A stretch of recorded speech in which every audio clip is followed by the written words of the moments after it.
Hello students, ഇത് ഒരു സാധാരണ കാൽക്കുലേറ്റർ, കൊമേഴ്സ്യൽ കാൽക്കുലേറ്റർ. ഇന്ന് ഈ യൂട്യൂബ് വീഡിയോയിൽ നിങ്ങൾ കാണാൻ പോകുന്നത് എങ്ങനെയാണ് ഒരു കൊമേഴ്സ്യൽ കാൽക്കുലേറ്റർ കണ്ടിന്യൂസ് ആയ constant addition, subtraction, multiplication, division എന്നിങ്ങനെയുള്ള മാത്തമെറ്റിക്കൽ ഓപ്പറേഷൻസിന് വേണ്ടി ഉപയോഗിക്കേണ്ടത് എന്നതിനെക്കുറിച്ചാണ്. എൻ്റെ വിദ്യാർത്ഥികളിൽ കോസ്റ്റ് അക്കൗണ്ടിങ് പഠിക്കുന്നവരും ഇൻകം ടാക്സ് പഠിക്കുന്നവരും പലപ്പോഴും വളരെ ലക്ഷൂറിയസായി കീ പ്രസ് ചെയ്യുന്നത് കാണാം കാൽക്കുലേറ്റർ ഉപയോഗിക്കുന്ന വേളയിൽ. വാസ്തവത്തിൽ ഇത്രയും കീ സ്ട്രോക്സ് കൂടാതെ തന്നെ അവർക്ക് തങ്ങളുടെ കണക്കുകൾ ചെയ്യാൻ സാധിക്കും. ഈ ക്ലാസ്സിൽ നമുക്ക് എങ്ങനെയാണ് കോൺസ്റ്റൻ്റ് ഓപ്പറേഷൻസ് സാധാരണ ഒരു കാൽക്കുലേറ്റർ ഉപയോഗിച്ച് ചെയ്യുന്നത് എന്ന് നോക്കാം. ആദ്യം തന്നെ ഇത് ഓണാക്കുന്നു. On addition, constant addition. 10 എന്ന നമ്പർ പല പല വ്യത്യസ്ത നമ്പറുകളോട് നമുക്ക് കൂട്ടണമെന്ന് സങ്കല്പിക്കുക. അങ്ങനെയെങ്കിൽ ഒരു നമ്പർ എടുക്കുന്നു, 90 അധികം 10. 90 അധികം 10, ഉത്തരം നമുക്കറിയാം 100 വന്നു കഴിഞ്ഞു. ഇനി മറ്റൊരു നമ്പർ 10നോട് കൂട്ടണമെങ്കിൽ നാം +10 എന്നത് കൊടുക്കേണ്ടതില്ല. ഉദാഹരണം 50 എന്ന് നൽകിയതിന് ശേഷം സമം പ്രസ് ചെയ്യുക 60. 698 അധികം 10 നമുക്കെത്രയും നോക്കാം, സമം 708. 564 സമം 574.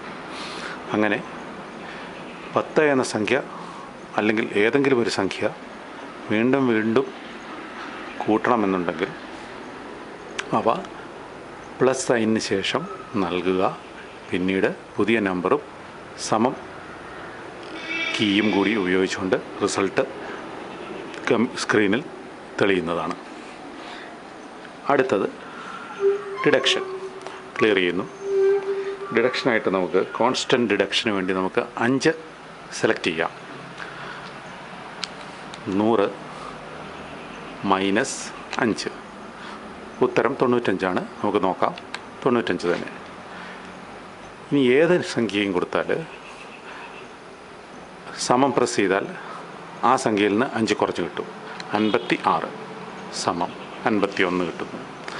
5980 സമം 5975 അതായത് നാം ഒരു നമ്പർ നൽകി അതിൽ നിന്ന് ഏതെങ്കിലും ഒരു സംഖ്യ കുറയ്ക്കുകയാണെങ്കിൽ പിന്നീട് അതേ സംഖ്യ കുറയ്ക്കുവാനായി പുതിയ നമ്പറും സമവും കൊടുത്താൽ മതി. Constant subtraction. ഇനി നമുക്ക് ഡിവിഷൻ നോക്കാം. Constant division. കോൺസ്റ്റൻ്റ് ഡിവിഷന് ഞാൻ തിരഞ്ഞെടുക്കുന്ന നമ്പർ 2 ഒരു നമ്പറിനെ നേരെ പകുതിയാക്കുന്നു. അപ്പോൾ നമുക്ക് കമ്പ്യൂട്ടർ ക്ലിയർ ചെയ്ത് കാൽക്കുലേറ്റർ ക്ലിയർ ചെയ്ത് ഒരു നമ്പർ കൊടുക്കുന്നു, 100 ഡിവൈഡഡ് ബൈ 2. ഉത്തരം നമുക്കെല്ലാവർക്കും അറിയാവുന്നതാണ്, 50 തന്നെ. ഇനി മറ്റേതൊരു നമ്പറും 2 കൊണ്ട് ഹരിക്കണമെങ്കിൽ അത് നൽകുക മാത്രം മതി. സമം 54ൻ്റെ പകുതി 27. 95 സമം 47.5.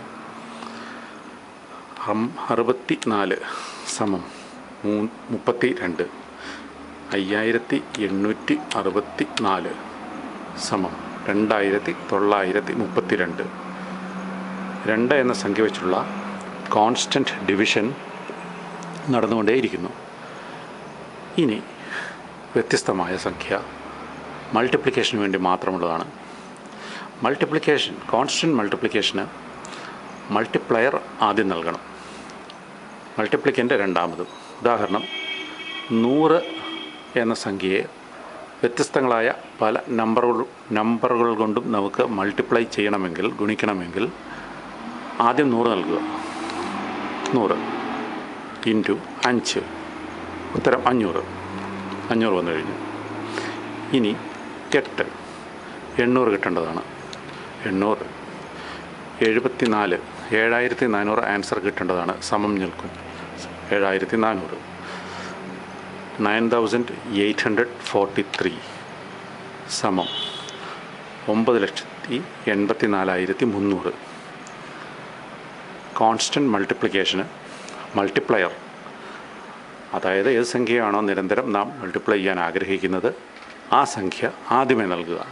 എന്നാൽ അഡീഷൻ, സബ്സ്ട്രാക്ഷൻ, ഡിവിഷൻ, ഗുണിക്കുക, കുറയ്ക്കുക, ഹരിക്കുക എന്നീ ഓപ്പറേഷൻസ് ചെയ്യുവാനായി എപ്പോഴും പ്ലസ് മൈനസ് ഇൻറ്റു സൈനിന് ശേഷം മാത്രം കോൺസ്റ്റൻറ്റ് നമ്പർ നൽകുകയാണെങ്കിൽ കാൽക്കുലേറ്ററിൻ്റെ കീ സ്ട്രോക്സിൻ്റെ ഉപയോഗം വളരെ കുറയ്ക്കാനായി നമുക്ക് സാധിക്കുന്നതാണ്. ഏതാനും സമയം പ്രാക്ടീസ് ചെയ്താൽ എല്ലാവർക്കും ഇത് എളുപ്പം വഴങ്ങുന്നതാണ്. എൻ്റെ വിദ്യാർത്ഥികൾക്കെല്ലാവർക്കും വേണ്ടി ഞാൻ ഇത് യൂട്യൂബിൽ അപ്ലോഡ് ചെയ്യുന്നു. നിങ്ങളുടെ അധ്യാപകൻ professor KM Thomas, commerce department, Newman college, Thodupuzha. Thank you for logging in. By.